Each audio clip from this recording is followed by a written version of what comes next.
بسم اللہ الرحمن الرحیم الحمدللہ رب العالمین الصلاۃ والسلام علی رسولہ الامین۔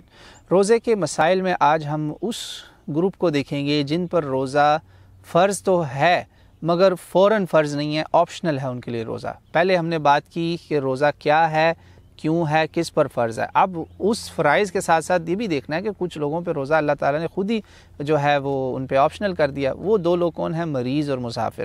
اور یہ اللہ تعالیٰ نے خود روزے کی جو آیات میں نے آپ سے جہاں آغاز کیا تھا پہلے بھی، یا ایھا الذین آمنوا کتب علیکم الصیام کما کتب علی الذین من قبلکم لعلکم تتقون ایاما معدودات فمن کان منکم مریضا او علی سفر فعدۃ من ایام اخر۔ بالکل اللہ تعالیٰ نے واضح کر دیا یہ وہ لوگ ہیں جن پہ روزہ تو فرض تھا، بالکل جیسے میرے آپ پر فرض ہے، مگر مریض اور مسافر پر اللہ تعالیٰ نے کہا کہ یہ بعد میں پورا کرے گا۔ اور اللہ کے نبی نے اس کو بالکل واضح کر دیا۔ سیدنا انس بن مالک رضی اللہ تعالیٰ عنہ روزے کی حالت میں تھے، سفر میں تھے، 2408 ہے ابو داؤد کے اندر، اور میرا خیال ہے ترمذی میں 715 نمبر ہے، اس کو امام نسائی بھی لے کر آئے ہیں، اور بھی محدثین اس کو بہت جگہ لے کر آئے ہیں کہ آپ نے فرمایا ان اللہ تعالی وضع نصف الصلاة عن المسافر والصوم والحبلى والمرضعة وعن الحبلى والمرضعة۔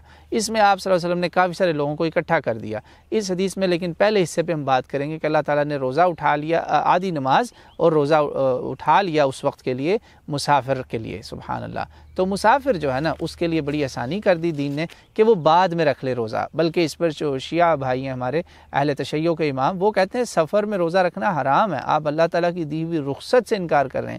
مگر دیکھیں اس میں سختی نہیں کرنی چاہیے۔ جب صحابہ نے روزے رکھے تو رسول اللہ صلی اللہ علیہ وسلم نے ان کو ڈسکریج کیا، منع نہیں کیا، انکریج نہیں کیا کہ لازمی رکھو، بلکہ الٹا بولا۔ صحیح بخاری مسلم دونوں جگہ یہ حدیث ہے، میرا خیال ہے 1946 حدیث ہے صحیح بخاری کی۔ آپ صلی اللہ علیہ وسلم نے کہا کہ سفر کے اندر اگر کوئی تکلیف میں ہے، ایک صحابی کے ساتھ واقعہ، وہ گر گیا، بے ہوش ہو گیا، لوگ اس پہ ایسے سایہ کر رہے ہیں اور وہ اس کو کر رہے ہیں، آپ نے کہا سبحان اللہ، آپ نے کہا لیس من البر الصیام فی السفر، سفر کے روزے سے کوئی تمہیں نئی نیکی نہیں ملنے والی، یہ اتنا ہی ثواب رہنا ہے، چاہے سفر میں رکھو سفر کے بعد رکھو۔ تو کیوں زیادہ سے زبردستی مشقت میں ڈالا آپ نے اس کو گرے ہوئے دیکھا تو آپ نے یہ بات بول دی۔ یاد رکھ لیں لیس من البر الصیام فی السفر، متفق علیہ، بخاری مسلم دونوں میں ہے یہ حدیث۔ اچھا، بعض دفعہ ایسا بھی ہوتا ہے کہ جو مسافر حضرات ہیں ان کے نہ روزہ رکھنے سے وہ زیادہ ثواب لے جاتے ہیں بجائے ان مسافروں کے جو روزہ رکھا ہوتا ہے انہوں نے۔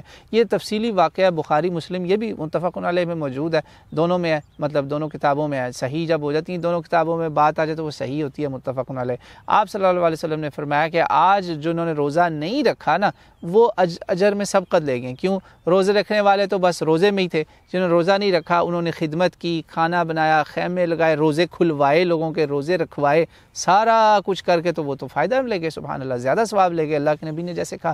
تو اس لیے آپ نے اپنی سچویشن پہ جج کرنا ہے ایمان اور تقوی سے، یہ اس سے اور اس سے جج کرنا ہے کہ میرے اس سفر سے ایسا تو نہیں ہوگا کہ میرا ثواب بڑھنے کی بجائے کہیں کم ہو جائے، میں اپنے آپ کو مشقت میں ڈال لوں، کسی تکلیف میں آ جاؤں، ہو سکتا ہے روزہ ابھی چھوڑ کے مجھے زیادہ نیکیوں کا موقع مل جائے، ہے نا۔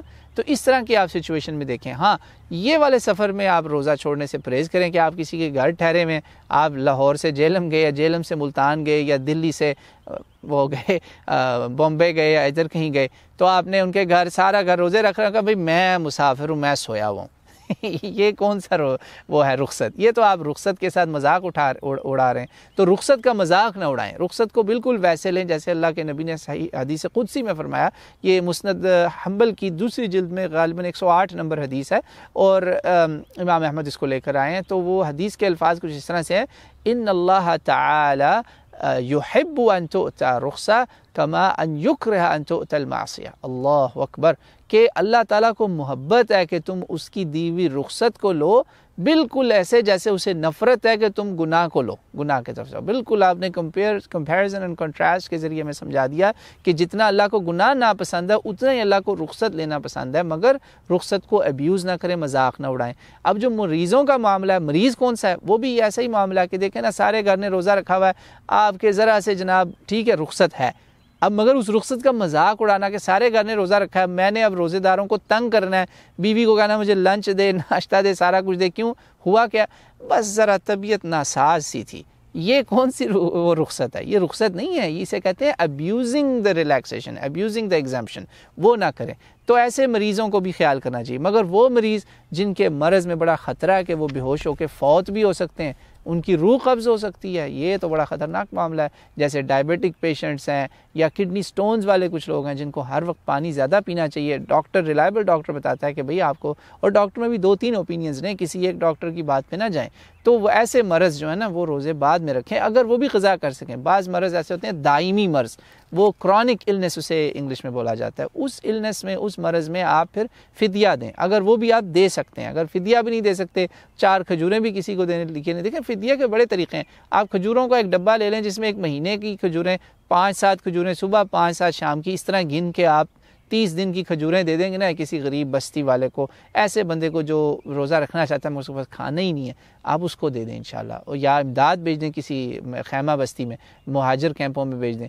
یہ اس طرح آپ مریض اور مسافر لوگ کیا کریں گے کہ وہ رخصت کا فائدہ اٹھائیں گے اور اللہ تعالیٰ کے حکم سے دوسروں کی بھی مدد کر سکیں گے. تو بس یہ یاد رکھیں کہ ایسا مریض اس کے مرض میں کوئی خطرہ اور نقصان کا, پلیز خدا را ایسے میں روزہ رکھ کے اپنے آپ کو نقصان نہ پہنچائیں اور دوسروں کے لیے بھی مشکل نہ کھڑی کریں.